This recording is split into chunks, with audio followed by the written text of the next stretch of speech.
Bismillahirrahmanirrahim. Start with the name of Allah the Almighty, who is most beneficent and most merciful. Good morning, dear students. Welcome back to the channel The Cambridge, an online educational platform which is providing quality education. Do like, share, and subscribe the channel if you want to get the information through the platform of The Cambridge. Today we are going to learn or to understand the topic chemical equilibrium, which is related to the subject chemistry. In this video we will discuss the numerical, which is the most important topic according to the examination point of view. These are the numericals of chapter number 1, chemical equilibrium. In this video we will discuss how we can find out the value of Kc. Kc is the equilibrium constant. How we can find out the value of Qc. Qc is considered quotient reaction. How we can find out the value of unit of Kc, and how we can find out the direction of a given reaction. Today we are going to learn or to understand the numerical, which is related to the chapter chemical equilibrium. These numerical are most important according to the examination point of view, so you need to prepare yourself for the examination. अच्छा जी, numerical 1 को पहले understand करते हैं, because without understanding we are unable to solve the question. जब तक हम question को समझेंगे नहीं, अंडरस्टैंड नहीं करेंगे, तो हम उसको ईजिली सॉल्व नहीं कर सकते. तो सबसे पहले हमें क्वेश्चन को समझना ज़रूरी है, उसकी फॉर्मेलिटीज़ को कंप्लीट करना मैंडेटरी है. अच्छा जी, यहाँ क्या लिखा है? Die nitrogen tetroxide. N2O4 is the chemical formula of die nitrogen tetroxide. N2O4 क्या है? डाई नाइट्रोजन टेट्राऑक्साइड का केमिकल फार्मूला है. Decompose into nitrogen dioxide. It means कि जब हमने डाई नाइट्रोजन टेट्राऑक्साइड को डिकम्पोज किया, यानी कि उसका केमिकल रिएक्शन किया, तो वो डिकम्पोज हो गया, ब्रेकअप हो गया नाइट्रोजन डाइऑक्साइड के अंदर in a reversible reaction. What we have to find out. अब हमें इसमें करना क्या है? Derive equilibrium constant. क्या मालूम करना है? इक्विलिब्रियम कांस्टेंट मालूम करना है, जो कि हमने अपने चैप्टर में पढ़ा है. Kc is the equilibrium constant for the reaction. Also interpret unit of Kc. और हमें क्या मालूम करना है? Kc मालूम करना है, unit of Kc for balanced chemical reversible reaction. अच्छा जी, यहाँ पर हमें जो है ना वो इस क्वेश्चन के अंदर जो है वो derive the constant for the reaction of decomposition reaction di nitrogen tetroxide. अब सबसे पहले हमें इसमें क्वेश्चन में क्या करना है? सबसे पहले हमें इस क्वेश्चन के अंदर इसकी केमिकल इक्वेशन लिखनी है. केमिकल इक्वेशन नहीं लिखेंगे तो without writing chemical equation we are unable to solve the numerical. सबसे पहले हम इसकी केमिकल इक्वेशन लिखेंगे. ठीक है, अब देखते हैं इसकी केमिकल इक्वेशन क्या होगी. डाई नाइट्रोजन टाइट्रोऑक्साइड डिकम्पोज हुआ है, ठीक है, N2O4. ठीक है, it's a chemical equilibrium chapter, और ये जो है वो एक रिवर्सिबल रिएक्शन है. ये भी क्वेश्चन के अंदर मेंशन है, बैलेंस्ड केमिकल रिवर्सिबल रिएक्शन. ठीक है, बैलेंस्ड. अब यहाँ पर एक चीज़ नोट करिए, इस न्यूमेरिकल के अंदर जो है वो एक इन्होंने की पॉइंट दिया गया है, जो की पॉइंट आपको समझने के लिए दिया गया है. अगर आप वो नहीं समझेंगे तो आप इसको जो है वो नहीं सॉल्व कर सकते. यहाँ पर देखिए, यहाँ लिखा है also interpret unit of Kc for balanced chemical reversible reaction. यहाँ पर इन्होंने लिखा है बैलेंस्ड, यानी कि अब हम जो इक्वेशन लिखेंगे वो हमारे पास it should be in balance form. I think 9th class के अंदर हमने बैलेंसिंग ऑफ केमिकल इक्वेशन पढ़ा था, तो ये भी इसी तरीके से होगा. यहाँ तो इन्होंने सिर्फ ये मैंशन कर दिया कि डाई नाइट्रोजन टेट्राऑक्साइड डिकम्पोज हो गया नाइट्रोजन डाइऑक्साइड में. ठीक है, अब मैं यहाँ पर अगर नाइट्रोजन डाइऑक्साइड लिख देती हूँ. ठीक है, तो जस्ट चेक करिए कि यहाँ नाइट्रोजन के 2 मॉलिक्यूल्स हैं और यहाँ नाइट्रोजन का सिंगल मॉलिक्यूल है. यहाँ ऑक्सीजन के 4 मॉलिक्यूल्स हैं और यहाँ पर ऑक्सीजन के 2 मॉलिक्यूल्स हैं. इट मीन्स कि ये अनबैलेंस्ड है. यहाँ पर ये इक्वेशन बैलेंस नहीं है. और इन्होंने क्या पूछा है? Kc का यूनिट मालूम करना है, बैलेंस्ड केमिकल रिवर्सिबल रिएक्शन. ये केमिकल इक्वेशन रिएक्शन हो गया, ये रिवर्सिबल रिएक्शन हो गया. This is the representation of reversible reaction, but ये अभी बैलेंस नहीं है. तो इट मीन्स कि हमें इसमें क्या करना है? हमें इस क्वेश्चन को यहाँ पर बैलेंस करना है. तो यहाँ पर अगर मैं 2 ऐड कर देती हूँ तो नोट करिए क्या ये इक्वेशन अब बैलेंस है. बिल्कुल ये इक्वेशन अब बैलेंस है, क्योंकि यहाँ नाइट्रोजन के 2 मॉलिक्यूल्स हैं, यहाँ पे नाइट्रोजन के 2 मॉलिक्यूल्स हैं, यहाँ ऑक्सीजन के 4 मॉलिक्यूल्स हैं और यहाँ पर भी ऑक्सीजन के 4 मॉलिक्यूल्स हैं. अब हम क्या करेंगे यहाँ पर, क्योंकि न्यूमेरिकल है, तो अब हम यहाँ पर इसका डेटा बनाएंगे. ठीक है, अच्छा जी, अब हम अगर इसका डेटा बनाते हैं तो डेटा में हमें क्या मालूम करना है? Kc एक्सप्रेशन मालूम करना है. ठीक है, और उसके बाद क्या मालूम करना है? Unit of Kc. ये दोनों चीज़ें हमें फाइंड आउट करनी है। अच्छा जी, अब हमें क्या मालूम करना है? सबसे पहले first of all we need to find out equilibrium constant expression. ठीक है, तो अब हम यहाँ पर लिखेंगे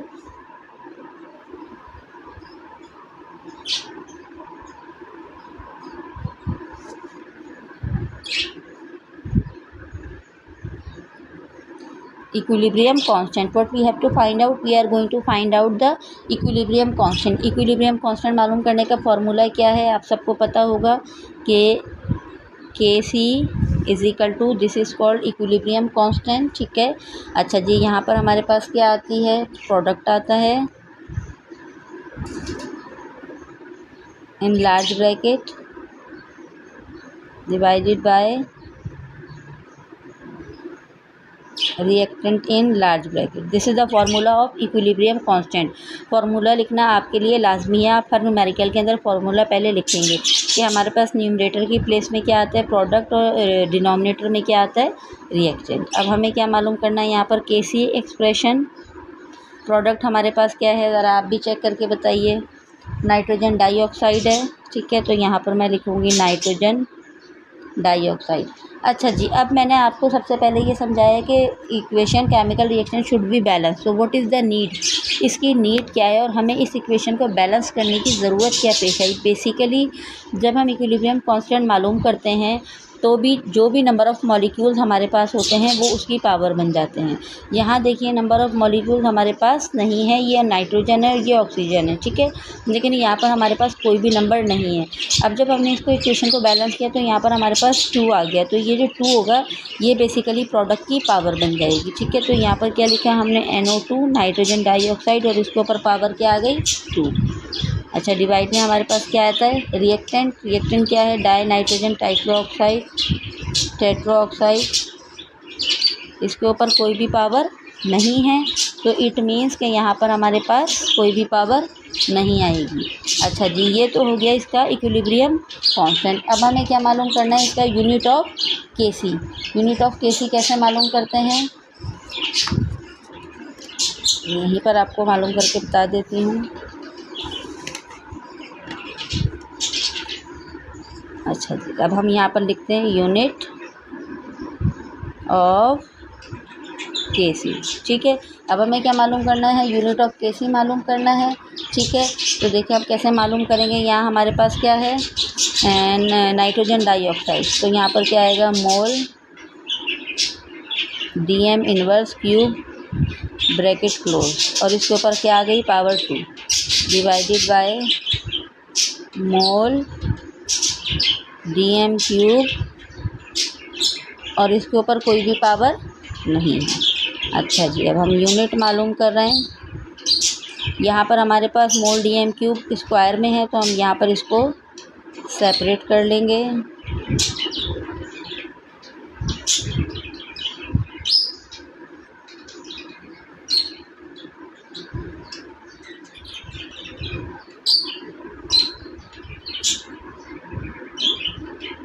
मोल DM cube. And now this is the mathematical calculation. Mole DM cube will be cancel out from mole DM cube. तो हमारे पास यूनिट क्या आ गया Kc का? और Kc केमिकल इक्विलिब्रियम का यूनिट क्या आ गया? मोल DM क्यूब।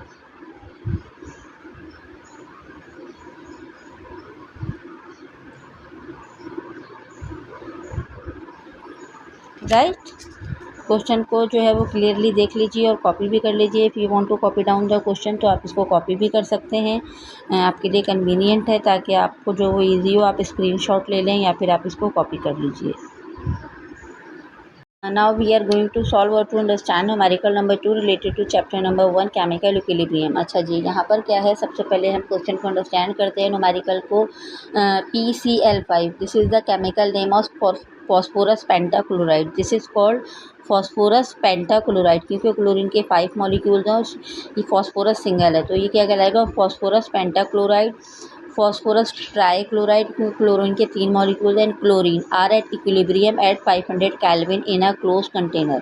ठीक है, इसमें क्या लिखा गया है कि ये 3 केमिकल यानी ये गैसेज मौजूद हैं जिसमें फॉस्फोरस पेंटाक्लोराइड है, फॉस्फोरस ट्राइक्लोराइड है and chlorine are at equilibrium position के अंदर है और 500 kelvin in a close container and their concentration are, और इनकी जो कंसनट्रेशन है वो क्या है। देखिए यहाँ पर सबसे पहले फॉस्फोरस पेंटाक्लोराइड है तो पहली कंसनट्रेशन भी फॉस्फोरस पेंटाक्लोराइड की होगी 0.8 multiply by 10 exponent -3 mole DM inverse cube, 1.2 multiply by 10 exponent -3 mole DM inverse cube and 1.2 multiply by 10 exponent -3 mole DM inverse cube respectively. ठीक है, in the numerical the 3 values of concentration are given here. Calculate the value of KC. अब हमें क्या मालूम करनी है, इससे पहले हमें सिर्फ और सिर्फ केसी मालूम करना था, यानी कि केसी का जो एक्सप्रेशन होता है क्या इक्विलिब्रियम कांस्टेंट मालूम करना था। लेकिन यहाँ पर हमें क्या मालूम करनी है, calculate the value of KC because the value of concentration are given here. अब तो हमें केसी की वैल्यू मालूम करनी है for the reaction along with unit. अच्छा जी, पहले हमें केसी की वैल्यू मालूम करनी है, देन उसके बाद उसकी भी यूनिट मालूम करना है। केमिकल इक्वेशन हमारे पास बैलेंस्ड केमिकल इक्वेशन गिवन है तो there is no need to balance the chemical equation. जब हमारे पास इक्वेशन बैलेंस होगी तो हमें उसको बैलेंस करने की नीड नहीं है। फॉस्फोरस पेंटाक्लोराइड है, this is the gaseous form, chemical equilibrium reversible reaction है। यहाँ पर क्या क्रिएट हुआ, प्रोडक्ट में phosphorus trichloride plus chlorine gas. तो यहाँ पर देखें फॉस्फोरस का सिंगल मॉलिक्यूल था, यहाँ पर भी फॉस्फोरस का सिंगल मॉलिक्यूल है। यहाँ क्लोरीन के 5 मॉलिक्यूल थे तो यहाँ 3 है और यहाँ 2 है। तो इट मीन्स कि this is a balanced chemical equation and we don't need any to balance the equation. हमें कोई ज़रूरत नहीं है कि हम इसको अब बैलेंस करें।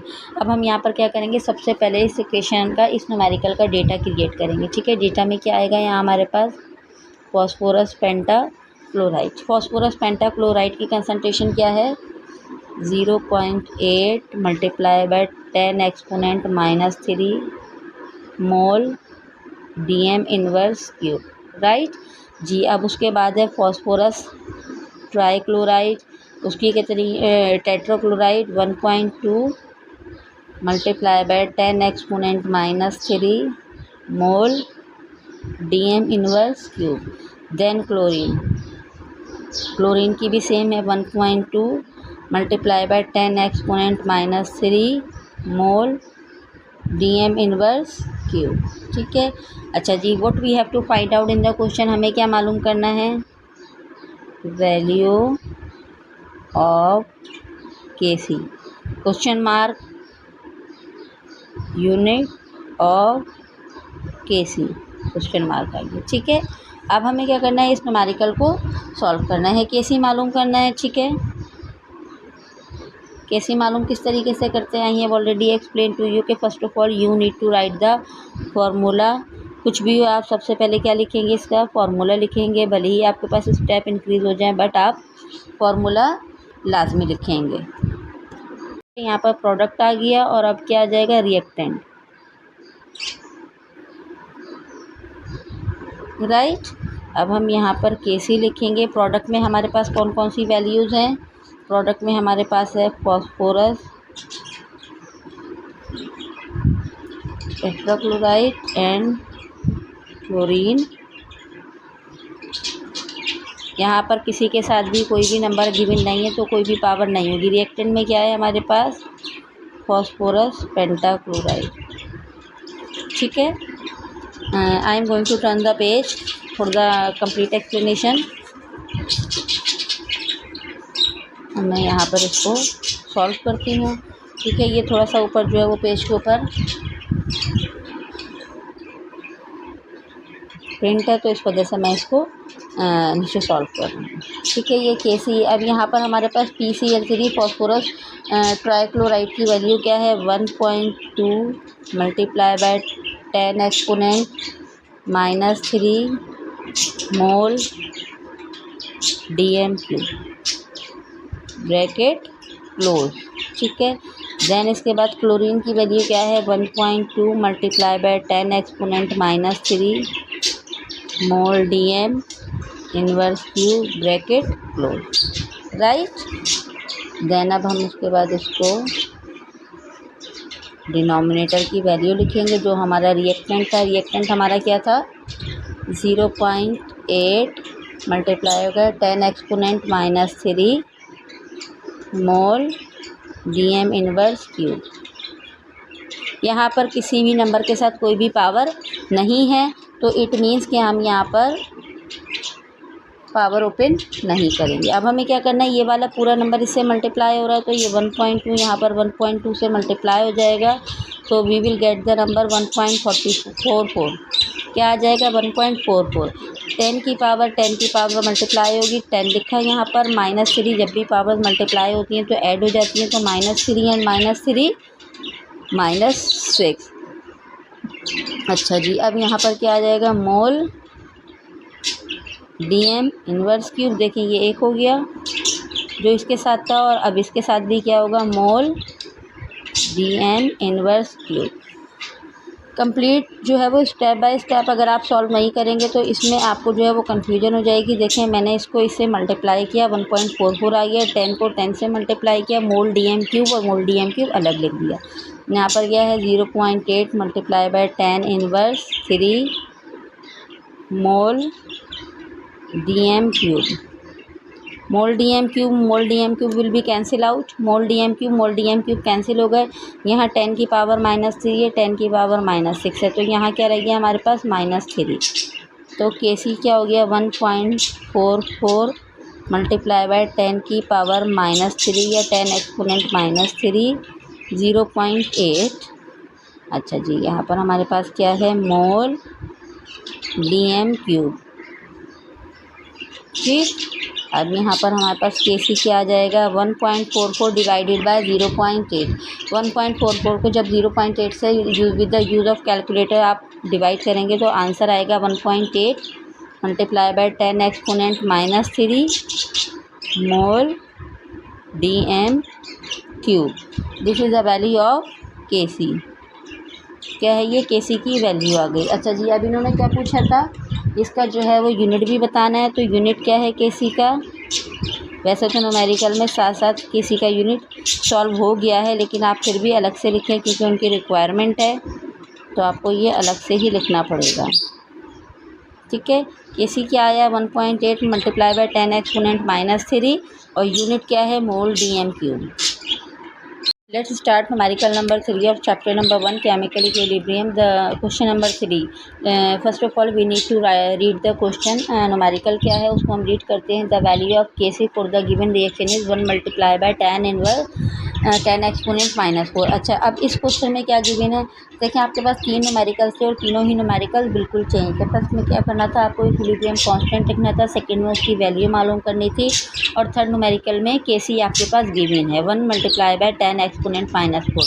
Chemical equation is also given to hydrogen iodide, it's a reversible reaction hydrogen and iodine.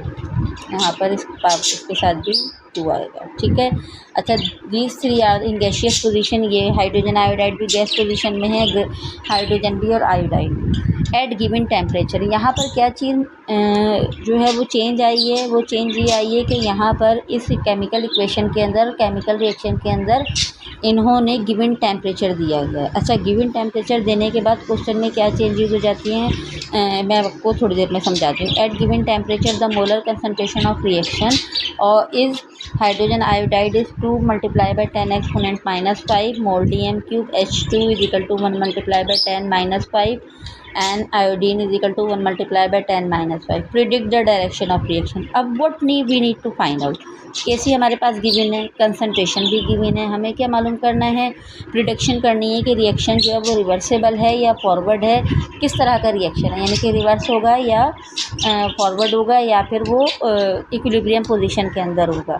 अच्छा जी, जब भी हमारे पास केमिकल इक्विलिब्रियम के क्वेश्चन के अंदर गिवन टेम्परेचर होता है, वो गिवन टेम्परेचर यानी कि पर्टिकुलर टेम्परेचर के ऊपर जब भी हम कोई कांस्टेंट फाइंड आउट करते हैं और उसमें प्रोडक्ट और रिएक्टेंट को यूज़ करते हैं, यानी कि ये हमारे पास प्रोडक्ट है और ये रिएक्टेंट है। इन दोनों को यूज़ करते हुए जब भी हम कोई कांस्टेंट मालूम करते हैं किसी भी पर्टिकुलर टेम्परेचर के ऊपर, तो बेसिकली वो क्या कहलाता है, क्वोशंट रिएक्शन कहलाता है। वो क्या कहलाता है, क्वोशंट रिएक्शन। और उसको किस चीज़ से रिप्रेजेंट करते हैं, QC से। उसको किस चीज़ से रिप्रेजेंट करते हैं, QC से। तो यहाँ पर हमें क्या मालूम करना है, बेसिकली क्वोशंट रिएक्शन मालूम करना है।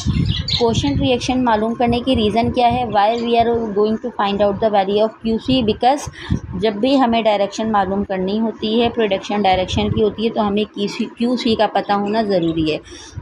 KC की वैल्यू गिवन है। जब तक हमारे पास QC गिवन नहीं होगा हम डायरेक्शन मालूम नहीं कर सकते। अगेन मैं आपको समझा देती हूँ कि जब भी किसी स्पेसिफिक टेम्परेचर के ऊपर, स्पेसिफिक का मतलब है जैसे यहाँ पर अननोन टेम्परेचर है लेकिन टेम्परेचर गिवन है, हो सकता है यहाँ पर 100 सेंटीग्रेड दे दिया जाए, कोई भी आपको टेम्परेचर गिवन कर दिया जाए, तब भी आपको QC मालूम करना पड़ेगा। What is the reason behind it, to find out the value of KC। Basically जब तक हमारे पास क्वोशंट रिएक्शन नहीं होगा तो हम क्वोशंट रिएक्शन के बगैर डायरेक्शन की प्रेडिक्शन नहीं कर सकते। अच्छा, क्वोशंट रिएक्शन होता क्या है, अगेन मैं आपको समझा रही हूँ कि जब भी पर्टिकुलर टेम्परेचर के ऊपर प्रोडक्ट और रिएक्टेंट को यूज़ करते हुए हम कोई कांस्टेंट मालूम करते हैं, तो वो कांस्टेंट क्या कहलाता है, क्वोशंट रिएक्शन। और वो प्रेजेंट किस तरह किया जाता है, QC से। ठीक है। अच्छा जी, अब हम यहाँ पर जो है वो इसका डेटा बनाएंगे। ये क्वेश्चन थोड़ा सा लेंदी है तो ज़रा इसके ऊपर फोकस करिएगा। इसका डेटा बनाएंगे। हमारे पास KC की वैल्यू क्या गिवन है, 1 × 10⁻⁻⁴। ठीक है। हाइड्रोजन आयोडाइड क्या है, अच्छा जी 2 नहीं है यहाँ पर। हाइड्रोजन आयोडाइड क्या है, 2 × 10⁻⁴। अच्छा जी, उसके बाद मैं यहीं पर नोट करती हूँ। उसके बाद हमारे पास हाइड्रोजन क्या है, 1 × 10⁻⁻⁵। सबके साथ मोल DM³ है तो आप मोल DM³ सबके साथ लिखिएगा, 1 × 10⁻⁻⁵। ठीक है। हमें मालूम क्या करना है, डायरेक्शन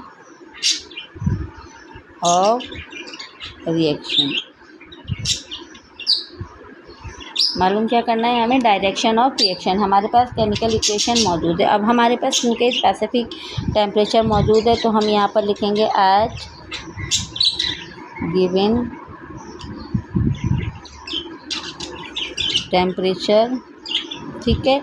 जब भी गिवन टेम्परेचर होता है, स्पेसिफिक टेम्परेचर होता है, तो हम क्या मालूम करते हैं, QC। This is called quotient reaction. क्या कहलाता है ये, क्वोशंट रिएक्शन। यहाँ पर भी सेम फार्मूला लिखेंगे हम। पहले प्रोडक्ट आएगा, प्रोडक्ट के बाद रिएक्टेंट। ठीक है। अब हम यहाँ पर लिख देते हैं QC। प्रोडक्ट में हमारे पास क्या है, हाइड्रोजन और यहाँ पर क्या है, HI। अच्छा जी, यहाँ पर देखिए इक्वेशन में 2 है। ठीक है। हाइड्रोजन आयोडाइड के साथ 2 है तो यहाँ पर पावर में क्या आ जाएगा, 2। क्लियरली देखिए आप यहाँ पर देखें, हाइड्रोजन आयोडाइड के साथ 2 है तो यहाँ पर हमारे पास पावर क्या आ जाएगी, 2। Let's move for the next page. Next page के पास मूव करते हैं ताकि हम जो है वो इसको सॉल्व कर सकें, क्योंकि ये एक लेंथी क्वेश्चन है तो इस वजह से इसके लिए हमें कंप्लीट स्पेस की नीड होगी। अब हम क्या मालूम करना है, सबसे पहले QC। ठीक है। अब हाइड्रोजन की जो है वो हमारे पास कंसंट्रेशन क्या है, 1 × 10⁻⁻⁵ मोल DM⁻³ ब्रैकेट लो। अब उसके बाद किसकी आएगी, आएगी 1 × 10⁻⁻⁵ mole DM⁻³ there is no power in the given chemical reaction. ठीक है। अब यहाँ पर हमारे पास क्या आ जाएगा, रिएक्टेंट। रिएक्टेंट की वैल्यू क्या गिवन थी, 2 × 10⁻⁻⁵ ब्रैकेट क्लोज, और उसके साथ नंबर ऑफ़ एटम्स क्या थे, 2, तो पावर क्या हो गई, 2। जो भी नंबर ऑफ़ एटम्स है, जो नंबर ऑफ़ मॉलिक्यूल्स होते हैं वो उसकी पावर बन जाती है। अब यहाँ पर mathematical, this is just mathematical simplification. ठीक है। अब हम क्या करेंगे, यहाँ पर इसको मैथमेटिकली सिंप्लीफाई करेंगे। अच्छा जी, अब यहाँ पर हम इसको जस्ट सिंप्लीफाई करेंगे। यहाँ पर कोशेंट जो है वो रिएक्शन मालूम कर रहे हैं, ठीक है। अब यहाँ पर हम इसको जस्ट सिंप्लीफाई करते हैं। देखिए 1 मल्टीप्लाई बाय 1 जो है वो 1 से मल्टीप्लाई हो रहा है तो 1 हो जाएगा, मल्टीप्लाई बाय 10 पावर जो है वो ऐड हो जाती है तो -5 10 हो गया, मोल dm क्यूब मोल dm इनवर्स क्यूब। अब यहाँ पर हम डिनोमिनेटर की वैल्यू करते हैं। यहाँ पर देखिए स्क्वायर है तो इसका मतलब है कि ये हमारे पास डबल वैल्यू हो गई, तो 2 मल्टीप्लाई बाय 10 एक्सपोनेंट -5। अच्छा, यहाँ पर भी इसका यूनिट आएगा, mole dm cube and then 2 multiply by 10 exponent -5 mole dm cube. Step by step आपने क्वेश्चन को सॉल्व करना है ताकि कहीं पर भी यूनिट की प्रॉब्लम ना हो। अब यहाँ पर QC हमारे पास क्या हो जाएगा, 1 मल्टीप्लाई बाय 10 एक्सपोनेंट -10, ठीक है। और यहाँ पर ये 3 है और -3 है, सेम यूनिट्स हैं तो ये ऐड हो जाएंगे, तो ये -6 हो गया, divided by 2 multiply bye 2 4 multiply by 10 की पावर -5 -10। यहाँ पर भी मोल dm क्यूब 6 है हमारे पास, -3 -6 cancel out, 10 and 10 cancel out, तो QC हमारे पास क्या आ गया, 1 डिवाइडेड बाय 4। QC अब हमारे पास क्या आएगा, 0.25 and there is no need, यहाँ पर यूनिट नहीं है क्योंकि तमाम मोल dm क्यूब हमारे पास कैंसिल आउट हो गए, तो QC की वैल्यू क्या आ गई, 0.25। ये तो हुआ हमारे पास कोशेंट रिएक्शन। लेकिन हमें क्या मालूम करना है, हमें तो मालूम करना है इसकी डायरेक्शन। तो डायरेक्शन मालूम करने के लिए हम क्या लिखेंगे, एस वी नो दैट, ठीक है। अब हम क्या लिखेंगे, केसी की वैल्यू हमारे पास क्या है, 1 मल्टीप्लाई बाय 10 एक्सपोनेंट -4, ठीक है। केसी की वैल्यू क्या है, 1 एक्सपोनेंट -4, तो -4 का मतलब क्या होता है, 0.0001। और QC हमारे पास क्या आया है, 0.25, तो which value is greater then. अब आप मुझे बताइए इन दोनों में से कौन सी वैल्यू जो है वो बड़ी है। I think QC is greater, तो QC is greater than KC because QC is 0.25 0.0001। अब हमें इसमें से क्या मालूम करना है, डायरेक्शन की प्रेडिक्शन करनी है। तो जब भी हमारे पास QC is greater than KC होगा तो डायरेक्शन हमारे पास क्या शो करेगी कि इट्स अ रिवर्स रिएक्शन, ये क्या कहलाएगा, रिवर्स रिएक्शन। ये आपको याद करना पड़ेगा, keep it in your mind कि when the value of QC is greater than KC तो reaction will be reverse reaction. when the value of QC is less than KC so reaction will be in forward position. When the value of QC is equal to KC so the reaction will be in balance equation. I hope के तमाम students के chemical equilibrium से related concepts clear हो गए होंगे। बस आप भी जो है वो वीडियो को लाइक करिए, शेयर करिए ताकि और स्टूडेंट को भी इससे फ़ायदा हो। Thank you.